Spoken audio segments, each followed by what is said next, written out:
आज हम दुनिया के महाद्वीपों के बारे में बात करेंगे। इससे पहले हम महासागरों के बारे में पढ़ चुके हैं और अगले वीडियो में हम प्रत्येक महाद्वीप के अंदर आने वाले महत्वपूर्ण शहर के बारे में हम जानकारी प्राप्त करेंगे। तो सबसे पहले समझते हैं कि महाद्वीप किसे कहते हैं।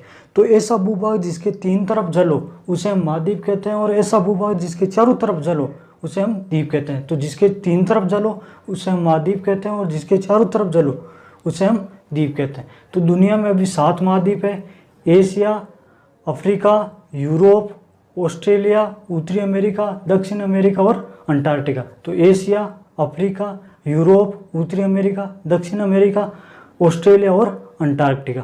पहले 7 महाद्वीप हुआ करता था। 7वां महाद्वीप जिली इंडिया हुआ करता था, जो ऑस्ट्रेलिया और न्यूजीलैंड के बीच था, लेकिन अभी जो है वो पूरी तरीके से जल से मगन हो चुका है, वो डूब चुका है। तो अभी दुनिया में 7 महाद्वीप ही है। तो सबसे पहले बात करते हैं हम एशिया महाद्वीप की। तो एशिया महाद्वीप दुनिया का सबसे बड़ा महाद्वीप है। इसे मानव जाति की सभ्यता का पालना भी कहते हैं। एशिया महाद्वीप को मानव जाति की सभ्यता का पालना भी कहते हैं, क्योंकि मानव जाति सुव्यवस्थित ढंग से रहना, खाना पीना या एक जगह खेती करना, पशुपालन करना यहीं से ही शुरू किया था। तो इसलिए इसे मानव जाति की सभ्यता का पालना भी कहते हैं। मानव जो है वो सभ्य रूप से एशिया महाद्वीप में आकर ही रहना शुरू किया था, इसलिए इसे मानव जाति की सभ्यता का पालना भी कहते हैं। अगला देखते हैं हम अफ्रीका महाद्वीप। अफ्रीका महाद्वीप को मानव जाति का पालना कहते हैं, क्योंकि मानव है वो सबसे पहले मानव की शुरुआत इसी महाद्वीप से हुई थी, इसलिए इसे मानव जाति का पालना कहते हैं।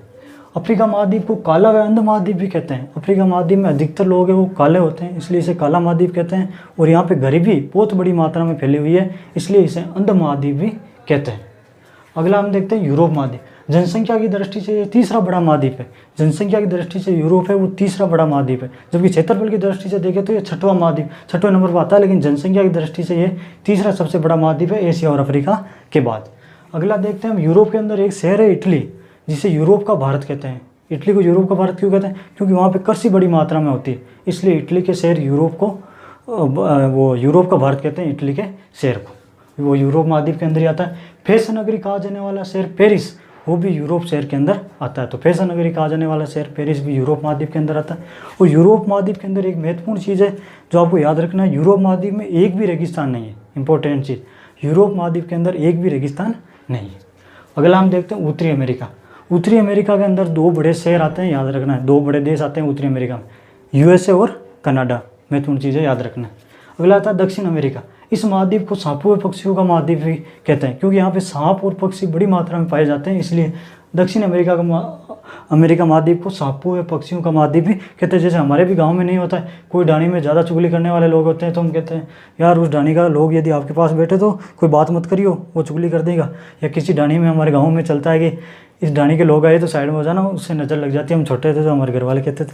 तो उस प्रकार से जिस प्रकार के लोग रहते हैं उसी प्रकार वहाँ पे हम डाणी का नाम निकाल देते हैं। इसी प्रकार दक्षिण अमेरिका महाद्वीप में सांप और पक्षी अधिक मात्रा में पाया जाता है, इसलिए इस महाद्वीप को सांपों एवं पक्षियों का महाद्वीप भी कह देते हैं। अब हम देखते हैं ऑस्ट्रेलिया। इसे ओशिनिया महाद्वीप कहते हैं। ऑस्ट्रेलिया महाद्वीप नहीं है, इसका सही में नाम तो ओशिनिया महाद्वीप ही है। कैसे है? तो ओशिनिया महाद्वीप के अंदर 4 क्षेत्र आते हैं: माइक्रोनेशिया, मेलेनेशिया, पोलिनेशिया और ऑस्ट्रेलिया। तो ओशिनिया महाद्वीप के अंदर 4 क्षेत्र आते हैं: माइक्रोनेशिया, मेलेनेशिया, पोलिनेशिया और ऑस्ट्रेलिया। इसमें सबसे प्रसिद्ध शहर है वो ऑस्ट्रेलिया, इसलिए इस महाद्वीप को कभी कभी ऑस्ट्रेलिया महाद्वीप कहते हैं, जबकि सही में नाम इसका ओशिनिया महाद्वीप है। यहाँ एक भी ज्वालामुखी नहीं। इंपॉर्टेंट चीज़ है, ओशिनिया महाद्वीप के अंदर एक भी ज्वालामुखी नहीं है। अब हम देखते हैं अंटार्कटिका महाद्वीप के बारे में। 98% बर्फ़ से ढका होने के कारण इस महाद्वीप को श्वेत महाद्वीप भी कहते हैं। अंटार्कटिका महाद्वीप है वो 98% बर्फ़ से ढका हुआ है, इसलिए इसे श्वेत महाद्वीप भी कहते हैं। बर्फ़ पिघल कर गति करता है, इसलिए इसे गतिशील महाद्वीप कहते हैं। बर्फ़ है वो पिघल कर गति करने लग जाता है, इसलिए इस महाद्वीप को हम गतिशील महाद्वीप भी कहते हैं। तो अंटार्कटिका महाद्वीप को गतिशील महाद्वीप भी कहते हैं। अगला पेंगुइन पक्षी। इस महाद्वीप के अंदर एकमात्र पक्षी पाया जाता है जिसे पेंगुइन पक्षी कहते हैं। तो ये भी याद रखना, अंटार्कटिका महाद्वीप में पेंगुइन पक्षी पाया जाता है। अंटार्कटिका महाद्वीप के उच्चतम बिंदु को विल्सन मैसिव कहते हैं। इंपॉर्टेंट चीज़, उच्चतम बिंदु अंटार्कटिका महाद्वीप को उसको विल्सन मैसिव कहते हैं, और न्यूनतम बिंदु को वेटेल सोग्लेशियन गर्त कहते हैं। तो उच्चतम बिंदु को विल्सन मैसिव और न्यूनतम बिंदु को वेटेल सोग्लेशियन गर्त। और ओनिक्स सबसे लंबी नदी है। तो अंटार्कटिका महाद्वीप की सबसे लंबी नदी कौन सी है? ओनिक्स नदी। तो आई होप कि ये जानकारी आपको अच्छी लगी होगी। मैं मिलता हूँ आपको नेक्स्ट वीडियो में, तब तक के लिए जय हिंद। आप लीजिए इसका स्क्रीनशॉट।